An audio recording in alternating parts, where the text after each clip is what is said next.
Hi friends, good evening to all. So online la varavanga konjam wait pannunga, link mattum share பண்ணிட்டு வந்துறோம். அதே மாதிரி இன்னைக்கு நாம பார்க்கக்கூடிய டாபிக் வந்து என்ன அப்படினு சொல்லி பாத்தீங்கன்னா பாலிட்டி தான். ஓகேங்களா? 2022 ஆம் ஆண்டு குரூப் 4 ல கேட்கப்பட்ட பாலிட்டி क्वेश्चंस வந்து பார்க்க போறோம். அது இல்லாம இந்த லெசன்ல இருக்கக்கூடிய கேள்விகள் வந்து பார்க்க போறோம். ஓகேங்களா? டிஸ்ப்ளேல தெரியுற லெசன்ஸ். சட்டமன்றம், இந்திய நீதித்துறை, இந்திய அரசியலமைப்பு சட்டம், அதுக்கு அப்புறம் திட்டமிடுதலும் வளர்ச்சி அரசியலும், அரசியல் கட்சிகள், சமத்துவம் பெறுதல், ஊடகமும் ஜனநாயகமும். ஓகேங்களா? ஸோ இதில் இருக்கக்கூடிய கேள்விகளும் பார்க்க போகிறோம். ஓகேங்களா? ஓகே, இன்றைக்கி உண்டான லைவ் வந்து ஸ்டார்ட் பண்ணிடலாம். ஓகே, ஃபஸ்ட் நம்ம பார்க்க போகிறது வந்து பார்த்தீங்கன்னா 2022 ஆண்டு நடந்த குரூப் 4 எக்ஸாமோட பாலிட்டி கொஸ்டின்ஸ் தான் பார்க்க போகிறோம். ஓகேங்களா? ஓகே, முதல் கேள்வி பாருங்கள். தவறான இணையை கண்டறிக அப்படின்னு சொல்லி கொடுத்துருக்காங்க. ஓகேங்களா? கொடுக்கப்பட்டிருக்கிற கூற்றில் எது தவறாக இருக்குது அப்படின்றத கரெக்டாக மென்ஷன் பண்ணுங்கள்.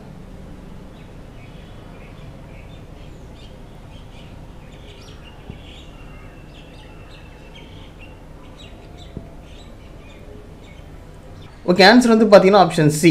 ஓகேங்களா? 2, 3 மட்டும் தவறு.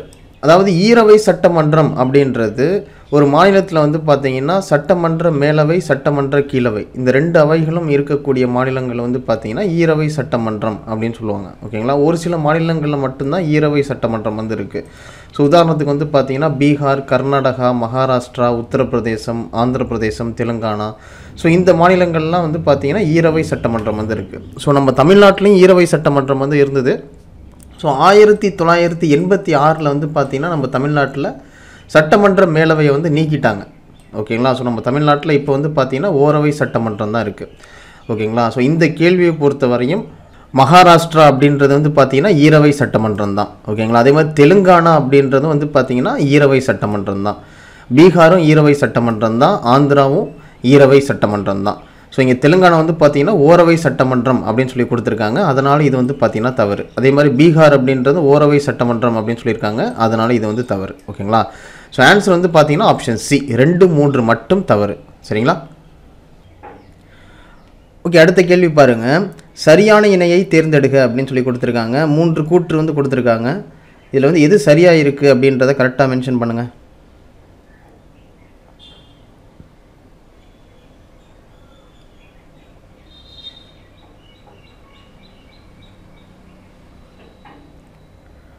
ஓகே, ஆன்சர் வந்து பார்த்தீங்கன்னா ஆப்ஷன் சி, 1, 2 மட்டும் சரி. அதாவது சட்டப்பிரிவு 269 என்ன சொல்லுது அப்படின்னு சொல்லி பார்த்தீங்கன்னா, மத்திய அரசால் விதிக்கப்பட்டு வசூலிக்கப்பட்டு மாநிலங்களுக்கு ஒதுக்கக்கூடிய வளங்களை பற்றி சட்டப்பிரிவு 269 சொல்லுது. ஓகேங்களா? ஸோ இது வந்து சரி. இரண்டாவது, மத்திய அரசால் விதிக்கப்பட்டு ஆனால் மாநில அரசு வசூலிப்பது மற்றும் பயன்படுத்துவதை பற்றி சட்டப்பிரிவு 268 வந்து சொல்லுது.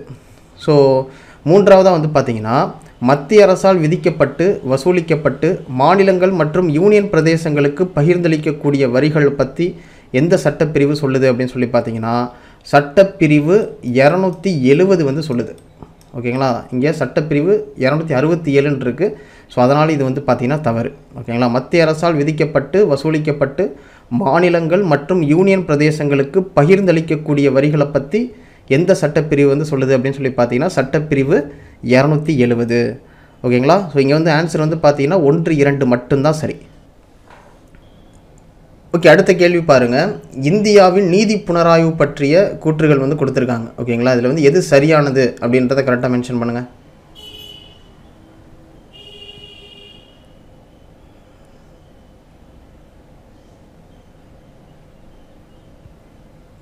ஓகே, ஆன்சர் வந்து பார்த்தீங்கன்னா ஆப்ஷன் ஏ, 1, 2 மட்டும் சரி. ஸோ ஃபஸ்ட்டு வந்து பார்த்தீங்கன்னா இந்தியா நீதி புனராய்வு என்ற கருத்துருவை அமெரிக்காவிலிருந்து பெற்றது. ஸோ இது வந்து சரி. இரண்டாவது வந்து பார்த்தீங்கன்னா ஒன்றிய மற்றும் மாநில சட்டங்கள் இரண்டும் உச்சநீதிமன்றத்தின் நீதி புனராய்வுக்கு உட்பட்டதாகும். ஸோ இதுவும் சரி. ஸோ மூன்றாவது வந்து பார்த்தீங்கன்னா அரசியலமைப்பு சட்டப்பிரிவு 13B நீதித்துறை மறு ஆய்வு செய்வதை தடுக்கிறது அப்படின்னு சொல்லி கொடுத்துருக்காங்க. இது வந்து தவறு. ஓகேங்களா? இது வந்து ஸ்கூல் புக்கில் கிடையாது. ஸோ சட்டப்பிரிவு 13B பற்றியும் அதே மாதிரி நீதித்துறை மறு ஆய்வு அப்படின்றத பற்றி நம்ம ஓரளவு தெரிஞ்சுக்கணும். ஓகேங்களா? ஸோ அப்போ தான் இதுக்குண்டான ஆன்சர் வந்து நம்ம பண்ண முடியும். ஸோ இந்த கேள்வி வந்து பார்த்திங்கன்னா ஸ்கூல் புக்கில் கிடையாது. இது என்னங்கிறத நம்ம ரெஃபர் பண்ணணும். ஓகேங்களா? ஸோ இங்கே ஆன்சர் வந்து பார்த்திங்கன்னா ஆப்ஷன் ஏ, 1, 2 மட்டும் சரி. ஓகே, அடுத்த கேள்வி பாருங்கள். பின்வரும் எந்த சட்டப்பிரிவுகள் உயர்நீதிமன்றத்திற்கு பேராணைகளை பிறப்பிக்க அதிகாரம் அளிக்கிறது? ஸோ கீழே கொடுக்கப்பட்டிருக்கிற சட்டப்பிரிவுகளில் எந்த சட்டப்பிரிவுகள் உயர்நீதிமன்றத்திற்கு பேராணைகளை பிறப்பிக்க அதிகாரம் தருது? எந்த சட்டப்பிரிவுகள் அப்படின்றத கரெக்டாக மென்ஷன் பண்ணுங்கள்.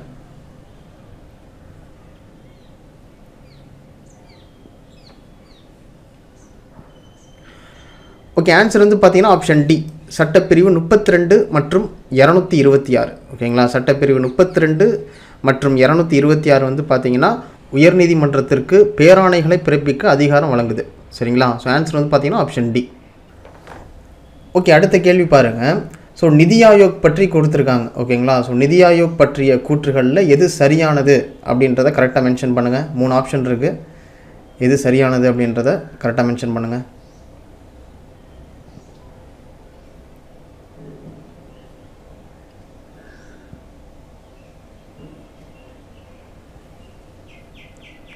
ஓகே, ஆன்சர் வந்து பார்த்தீங்கன்னா ஆப்ஷன் பி, 2 மட்டும் சரி. ஓகேங்களா, அதாவது இந்திய பிரதமர் நிதி ஆயோக்கின் தலைவராக இருப்பார், இது மட்டும்தான் சரி, பாக்கி 2மே தவறு. ஏன் தவறு அப்படின்னு சொல்லி பார்த்தீங்கன்னா, ஸோ இங்கே வந்து என்ன கொடுத்துருக்காங்கன்னா, அனைத்து மாநில முதல்வர்களும் சட்டமன்றம் கொண்ட யூனியன் பிரதேசங்கள் தவிர ஆளும் குழுவில் அங்கம் வகிக்கின்றனர் அப்படின்னு சொல்லியிருக்கு.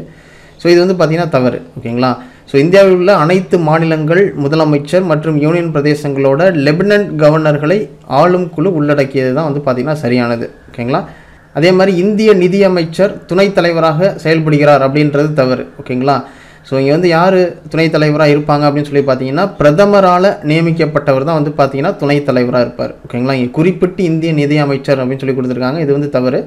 ஸோ துணைத் தலைவராக யார் இருப்பாங்கன்னா பிரதமரால் நியமிக்கப்படுறவர் வந்து பார்த்தீங்கன்னா துணைத் தலைவராக இருப்பார். ஓகேங்களா, ஸோ அதனால் இங்கே ஆன்சர் வந்து பார்த்தீங்கன்னா ஆப்ஷன் பி, 2 மட்டும்தான் சரி. ஓகேங்களா, ஓகே, அடுத்த கேள்வி பாருங்கள். இந்திய அரசியலமைப்பு சாசனத்தின் வழிகாட்டு நெறிமுறைகள் எதை போல் தோற்றமளிக்கிறது அப்படின்னு சொல்லி கேட்குறாங்க. ஸோ இந்திய அரசியலமைப்பு சாசனத்தோட வழிகாட்டு நெறிமுறைகள் வந்து பார்த்தீங்கன்னா எது போல் இருக்குது அப்படின்னு சொல்லி கேட்குறாங்க. ஸோ 4 ஆப்ஷன் இருக்குது. எது சரியானது அப்படின்றத கரெக்டாக மென்ஷன் பண்ணுங்கள்.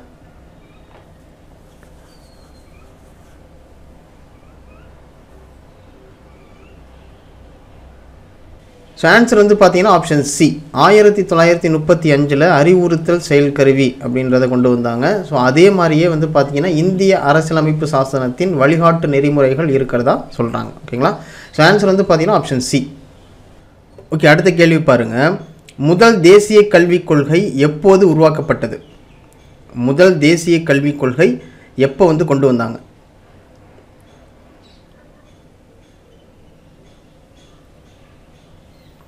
ஸோ ஆன்சர் வந்து பார்த்தீங்கன்னா ஆப்ஷன் சி, 1968. ஓகேங்களா, முதல் தேசிய கொள்கை எப்போ கொண்டு வந்தாங்க அப்படின்னு சொல்லி பார்த்தீங்கன்னா 1968. சரிங்களா, ஓகே, அடுத்த கேள்வி பாருங்கள். அரசியல் உரிமைகள் உள்ளடக்கியதில் கீழ்கண்ட கூற்றுகளில் எது தவறானது அப்படின்றத மென்ஷன் பண்ணுங்கள். ஸோ 3 ஆப்ஷன் இருக்குது. இதில் வந்து எது தவறு அப்படின்றத கரெக்டாக மென்ஷன் பண்ணுங்கள்.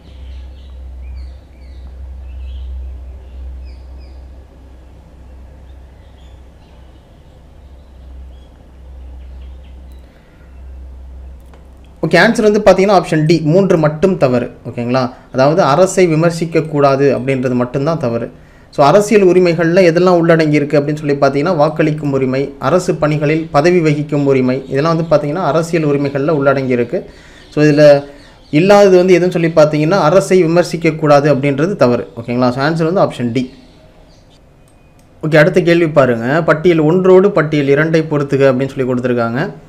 ஸோ எது சரியாக பொருந்தி இருக்குது அப்படின்றத கரெக்டாக மென்ஷன் பண்ணுங்கள்.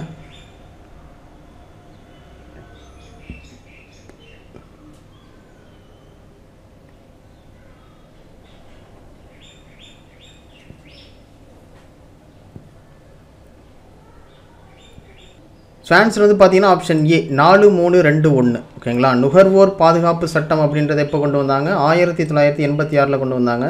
சட்ட அளவியல் சட்டம் வந்து பார்த்தீங்கன்னா 2009 கொண்டு வந்தாங்க.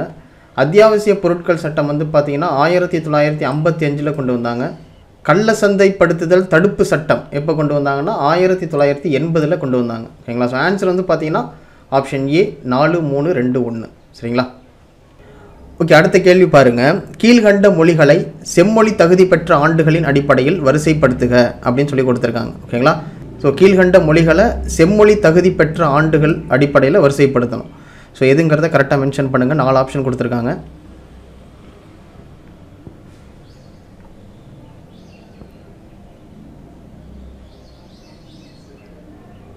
ஓகே, ஆன்சர் வந்து பார்த்தீங்கன்னா ஆப்ஷன் டி, 4123.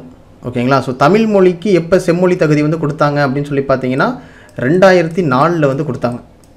ஓகேங்களா. சமஸ்கிருதத்துக்கு வந்து எப்போ செம்மொழி தகுதி வந்து கொடுத்தாங்க அப்படின்னு சொல்லி பார்த்தீங்கன்னா 2005 கொடுத்தாங்க. அதுக்கப்புறம் தெலுங்குக்கு வந்து பார்த்தீங்கன்னா 2008 வந்து கொடுத்தாங்க. ஓகேங்களா. மலையாளத்துக்கு வந்து பார்த்தீங்கன்னா 2013 வந்து கொடுத்தாங்க. ஓகேங்களா. ஸோ இங்கே ஆன்சர் வந்து பார்த்தீங்கன்னா ஆப்ஷன் டி 4, 1, 2, 3. ஓகே, அடுத்த கேள்வி பாருங்கள். பட்டியல் 1 பட்டியல் 2 பொறுத்துக அப்படின்னு சொல்லி கொடுத்துருக்காங்க. ஸோ 4 ஆப்ஷன் இருக்குது. எது சரியாக பொருந்தி இருக்குது அப்படின்றத கரெக்டாக மென்ஷன் பண்ணுங்கள்.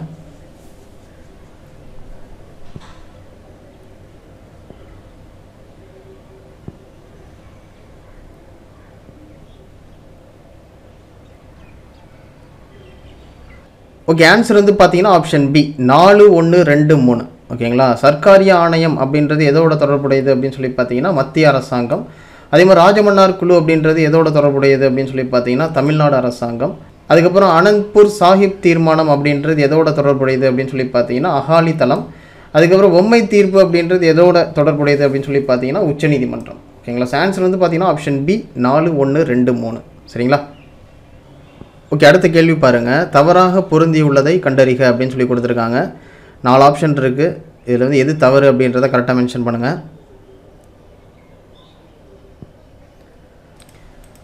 ஓகே, ஆன்சர் வந்து பார்த்தீங்கன்னா ஆப்ஷன் பி. ஓகேங்களா. பி மட்டும்தான் தவறு. ஸோ ஏன் தவறு அப்படின்னு சொல்லி பார்த்தீங்கன்னா அரசியலமைப்பு பிரிவு 17 வந்து என்ன சொல்லுது அப்படின்னு சொல்லி பார்த்தீங்கன்னா தீண்டாமையை ஒழித்தல் அப்படின்றது தான் சட்டப்பிரிவு 17 வந்து சொல்லுது. ஓகேங்களா.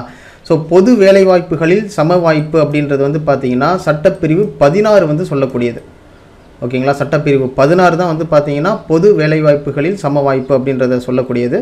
ஸோ சட்டப்பிரிவு 17 அப்படின்றது வந்து பார்த்தீங்கன்னா தீண்டாமையை ஒழித்தல் அப்படின்றத சொல்லக்கூடியது. ஓகேங்களா. ஸோ இங்கே தவறாக கொடுத்துருக்காங்க. அதனால் ஆன்சர் வந்து பார்த்தீங்கன்னா ஆப்ஷன் பி. ஓகேங்களா. ஸோ பாக்கி எல்லாமே சரிதான். ஓகே, அடுத்த கேள்வி பாருங்கள். பொறுத்துக வந்து கொடுத்துருக்காங்க. ஸோ 5 ஆண்டு திட்டம் அதனுடைய செயல்பாடுகள் வந்து கொடுத்துருக்காங்க. எது சரியாக பொருந்தி இருக்குது அப்படின்றத கரெக்டாக மென்ஷன் பண்ணுங்கள்.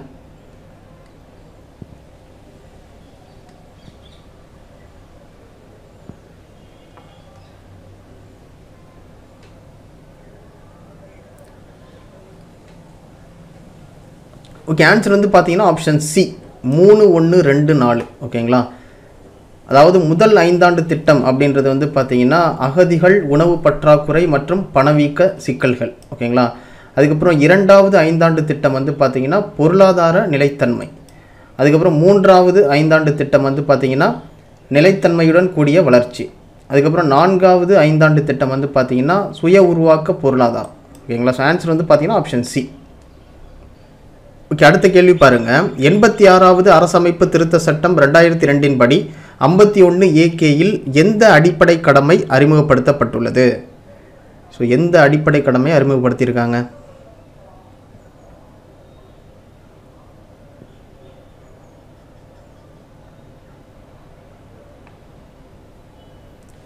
ஓகே, ஆன்சர் வந்து பார்த்தீங்கன்னா ஆப்ஷன் ஏ. ஓகேங்களா. 86வது அரசமைப்பு திருத்த சட்டம் 2002 படி 51 AKயில் எந்த அடிப்படை கடமை அறிமுகப்படுத்தப்பட்டுள்ளது அப்படின்னு சொல்லி பார்த்தீங்கன்னா 14 வயதுக்கு உட்பட்ட அனைத்து குழந்தைகளுக்கும் இலவசம் மற்றும் கட்டாய கல்வி அளித்தல் அப்படின்றது அறிமுகப்படுத்தியிருக்காங்க. ஓகேங்களா. ஸோ ஆன்சர் வந்து ஆப்ஷன் ஏ. ஓகே, அடுத்த கேள்வி பாருங்கள். இதர பிற்பட்ட வகுப்பினர் பட்டியலை மாநிலங்களே தயாரிக்கும் அதிகாரத்தை மீட்பதற்காக இந்திய நாடாளுமன்றத்தில் கொண்டு வரப்பட்ட சட்ட திருத்தம் கீழ்கண்ட 3 அரசமைப்பு கூறுகளை திருத்தியது.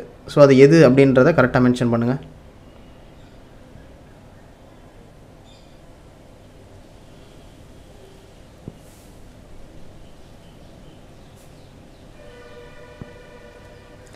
ஸோ ஆன்சர் வந்து பார்த்தீங்கன்னா ஆப்ஷன் சி. ஓகேங்களா. 338B, அதுக்கப்புறம் 342A மற்றும் 366. ஓகேங்களா. அடுத்த கேள்வி பாருங்கள். சபாநாயகர் தொடர்பான பின்வருவனவற்றுள் சரியான விடை எது? ஓகேங்களா. ஸோ 4 ஆப்ஷன் இருக்குது. சபாநாயகர் பற்றிய தகவல் வந்து கொடுத்துருக்காங்க. இதில் வந்து எது சரி அப்படின்றத கரெக்டாக மென்ஷன் பண்ணுங்கள்.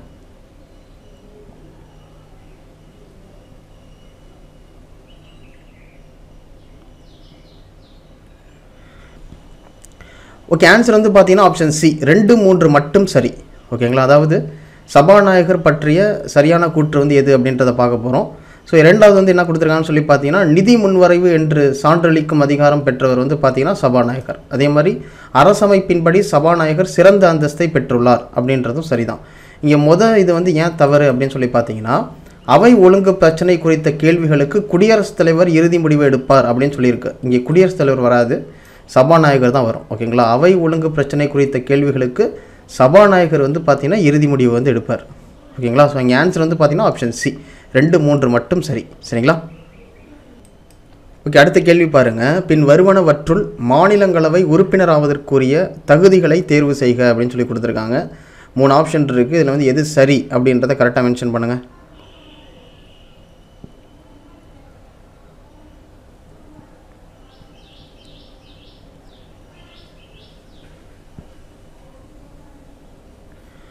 ஸோ ஆன்சர் வந்து பார்த்தீங்கன்னா ஆப்ஷன் டி 1, 3 மட்டும்தான் சரி. ஓகேங்களா, ஸோ மாநிலங்களவை உறுப்பினர் ஆவதற்குண்டான தகுதிகளை பற்றி பார்க்க போகிறோம். ஸோ இந்திய நாட்டோட குடிமகனாக இருக்கணும். ஓகேங்களா, ஸோ ஒருத்தர் மாநிலங்களவை உறுப்பினர் ஆகணும் அப்படின்னா அவர் வந்து பார்த்திங்கன்னா இந்திய நாட்டோட குடிமகனாக இருக்கணும். ஸோ அதுக்கப்புறம் மக்கள் பிரதிநிதித்துவ சட்டம் 1951 கீழ் மாநிலங்களவைக்கு தேர்ந்தெடுக்கப்பட விரும்பும் ஒரு நபர் அந்த மாநிலத்தின் நாடாளுமன்ற தொகுதியில் ஒரு வாக்காளராக இருக்கணும். ஓகேங்களா, ஸோ இதுவும் சரி. ஸோ எது வந்து தவறு அப்படின்னு சொல்லி பார்த்தீங்கன்னா 2 மட்டும்தான் தவறு. ஏன்னா 30 வயதுக்கு உட்பட்டவராக இருக்க வேண்டும் அப்படின்னு சொல்லியிருக்கு. மாநிலங்களவை உறுப்பினர் ஆகணும் அப்படின்னா அவங்களுக்கு 30 வயசுக்கு மேலே இருக்கணும். ஓகேங்களா, இங்கே வந்து 30 வயசுக்குள்ளே அப்படின்னு சொல்லி கொடுத்துருக்காங்க. அதனால் இது வந்து பார்த்தீங்கன்னா தவறு. ஓகேங்களா, ஸோ ஆன்சர் வந்து பார்த்தீங்கன்னா ஆப்ஷன் டி 1, 3 மட்டும் சரி. சரிங்களா, ஓகே. அடுத்த கேள்வி பாருங்கள். இந்திய உச்சநீதிமன்றத்தின் வடிவம் மற்றும் அதிகார வரம்புகள் குறித்து கூறும் அரசமைப்பு உறுப்புகள் வந்து எதுன்னு சொல்லுங்கள். இந்திய உச்சநீதிமன்றத்தோட வடிவம் மற்றும் அதிகார வரம்புகள் குறித்து கூறும் அரசமைப்பு உறுப்புகள் எதுங்கிறத கரெக்டாக மென்ஷன் பண்ணுங்கள்.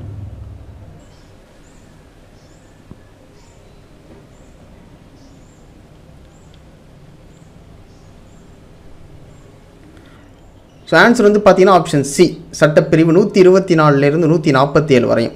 ஓகேங்களா, ஸோ இந்திய உச்சநீதிமன்றத்தின் வடிவம் மற்றும் அதிகார வரம்புகள் குறித்து கூறும் அரசமைப்பு உறுப்புகள் வந்து எதுன்னு சொல்லி பார்த்தீங்கன்னா சட்டப்பிரிவு 124லேருந்து 147 வரையும். சரிங்களா, ஓகே. அடுத்த கேள்வி பாருங்கள். நீதித்துறை சார்ந்த அமைப்புகள் அல்லது பகுதி அளவு நீதித்துறை அமைப்புகளுக்கு எதிராக மட்டும் வழங்கப்படும் ஆணை வந்து எதுன்னு சொல்லுங்கள். 4 ஆப்ஷன் இருக்குது. எது சரிங்கிறத கரெக்டாக மென்ஷன் பண்ணுங்கள்.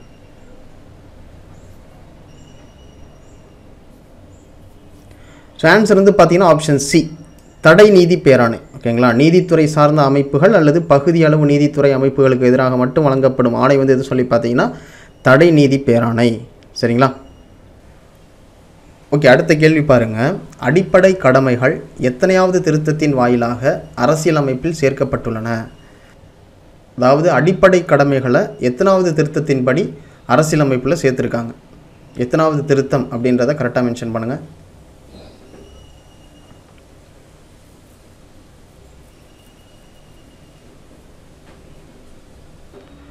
ஓகே, ஆன்சர் வந்து பார்த்தீங்கன்னா 42வது திருத்தம். ஓகேங்களா, அடிப்படை கடமைகள் 42வது திருத்தத்தின்படி அரசியலமைப்பில் சேர்க்கப்பட்டிருக்கு. ஓகேங்களா, ஸோ ஆன்சர் வந்து பார்த்தீங்கன்னா ஆப்ஷன் ஏ. ஓகே. அடுத்த கேள்வி பாருங்கள். பின் வருவனவற்றுள் மக்களவை குறித்த சரியான விடையை தேர்வு செய்க அப்படின்னு சொல்லி கொடுத்துருக்காங்க. ஓகேங்களா, ஸோ மக்களவை குறித்த குறிப்புகள் வந்து இங்கே கொடுத்துருக்காங்க. இதில் வந்து எது சரியானது அப்படின்றத கரெக்டாக மென்ஷன் பண்ணுங்கள்.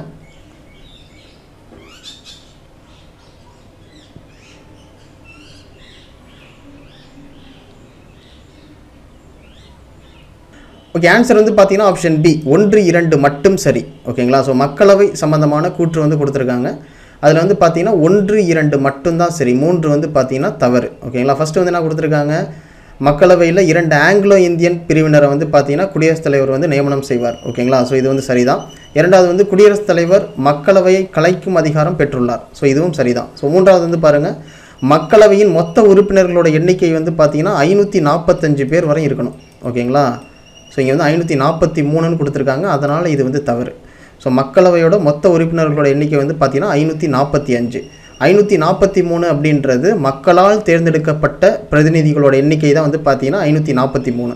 மீதம் இருக்கக்கூடிய 2 பேரை வந்து பார்த்தீங்கன்னா குடியரசுத் தலைவர் வந்து நியமனம் செய்வார். ஓகேங்களா, 2 ஆங்கிலோ இந்தியனை நியமனம் செய்வார். ஸோ ஓவராலாக வந்து பார்த்தீங்கன்னா 545 பேர். ஓகேங்களா, ஸோ அதனால் இது வந்து பார்த்தீங்கன்னா தவறு. ஸோ இந்த கேள்விக்கு உண்டான ஆன்சர் வந்து பார்த்தீங்கன்னா ஆப்ஷன் பி 1, 2 மட்டும்தான் சரி. சரிங்களா, அடுத்த கேள்வி பாருங்கள். எந்த 5ஆண்டு திட்டத்தில் பசுமை புரட்சி கொண்டு வரப்பட்டது? எந்த 5ஆண்டு திட்டத்தில் பசுமை புரட்சியை கொண்டு வந்தாங்க?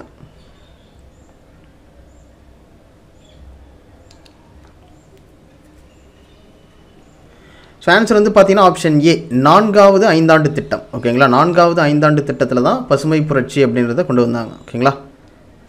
அடுத்த கேள்வி பாருங்கள். 1966 நாடு தழுவிய வெண்மை புரட்சியை தொடங்கி வைத்த பிரதமர் வந்து யார்? 1966 நாடு தழுவிய வெண்மை புரட்சியை தொடங்கி வச்சவர் வந்து யார்? தொடங்கி வச்ச பிரதமர் வந்து யார்?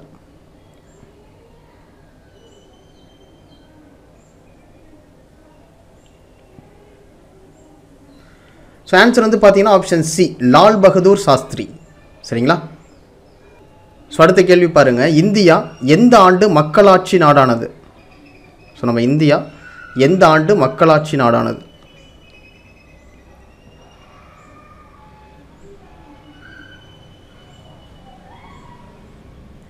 ஸோ ஆன்சர் வந்து பார்த்தீங்கன்னா ஆப்ஷன் சி, 1950. ஓகேங்களா. ஓகே, அடுத்த கேள்வி பாருங்கள். சீனா, வடகொரியா மற்றும் கியூபா ஆகிய நாடுகளில் எந்த ஆட்சி முறை நடைமுறையில் இருக்கின்றன?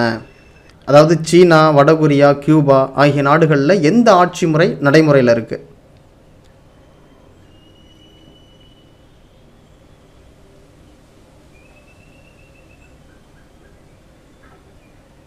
ஸோ ஆன்சர் வந்து பார்த்தீங்கன்னா ஆப்ஷன் பி, ஒரு கட்சி முறை. ஓகேங்களா. சீனா, வடகொரியா, கியூபா ஆகிய நாடுகளில் எந்த ஆட்சி முறை நடைமுறையில் இருக்குது அப்படின்னு சொல்லி பார்த்தீங்கன்னா ஒரு கட்சி முறை. ஓகேங்களா. ஓகே, அடுத்த கேள்வி பாருங்கள். இந்திய தேர்தல் ஆணையத்தால் தெரிவிக்கப்பட்ட நிபந்தனைகளை பூர்த்தி செய்யும் கட்சிகளை என்னன்னு சொல்லுவாங்க? இந்திய தேர்தல் ஆணையத்தால் தெரிவிக்கப்பட்ட நிபந்தனைகளை பூர்த்தி செய்யும் கட்சிகளை என்னன்னு சொல்லுவாங்க?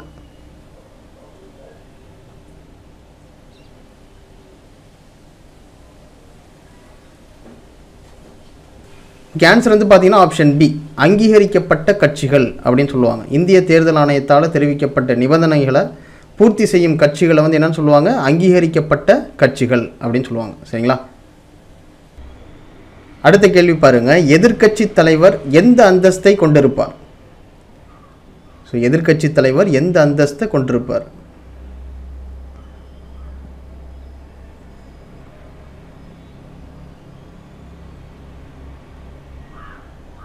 ஸோ ஆன்சர் வந்து பார்த்தீங்கன்னா ஆப்ஷன் சி, கேபினெட் அமைச்சர் அப்படின்ற அந்தஸ்தை பெற்றிருப்பார். ஓகேங்களா. அடுத்த கேள்வி பாருங்கள். பாரபட்சம் என்ற வார்த்தை எதை குறிக்கிறது? பாரபட்சம் அப்படின்ற வார்த்தை எதை குறிக்குது?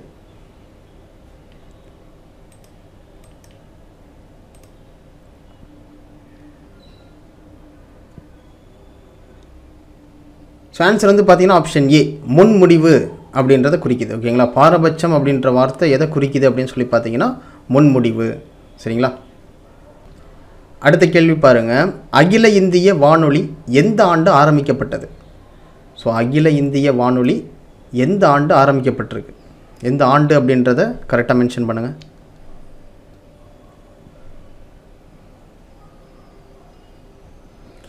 ஸோ ஆன்சர் வந்து பார்த்தீங்கன்னா ஆப்ஷன் சி, 1936. சரிங்களா. அடுத்த கேள்வி பாருங்கள். ஜனநாயகத்தின் முதுகெலும்பு அப்படின்னு எதை சொல்கிறாங்க? ஜனநாயகத்தின் முதுகெலும்பு அப்படின்னு எதை சொல்கிறாங்க?